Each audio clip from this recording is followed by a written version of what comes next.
वाट्याचं जे स्वकर्म आहे ते तुला करायलाच पाहिजे. म्हणून जे जे उचित आणि अवसरे करूनी प्राप्त ते कर्म हेतुरहित आचरतू.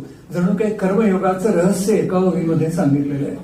जे स्वधर्मानं उचित कर्म आहे ते अर्जुना तू करच. अवसर म्हणजे प्रसंग. क्षत्रियाला सर्वोत्तम प्रसंग म्हणजे रण. लढायला लागतं त्यावेळेला क्षत्रियांनी पराक्रम गाजवायचं असतं. भगवान श्रीकृष्ण ज्या वेळेला आता युद्ध होणार हे निश्चित झालं आणि कुंतीला म्हणजे पांडवांच्या आईला भेटायला गेले, त्यावेळेला कुंतीने एक निरोप दिलाय. काय फार सुंदर आहे. महाभारत किती वाचावं, किती इतकं सुंदर आहे त्यातल्या काही काही गोष्टी. तर कुंती कृष्णाला म्हणाली, कृष्णा माझ्या पुत्रांना आता एक निरोप दे.